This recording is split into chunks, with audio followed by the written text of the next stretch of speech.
habang nagbihis-bihis tayo, tinitingnan kung bagay ba, o 'di ba? Bagay mabuang, pero maganda naman, o 'di ba?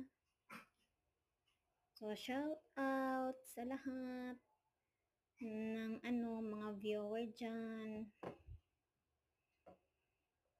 Ganito lang man tayo, ilibang lang yung sarili sa pag-upload sa TikTok, sa Reels, at dito sa YouTube.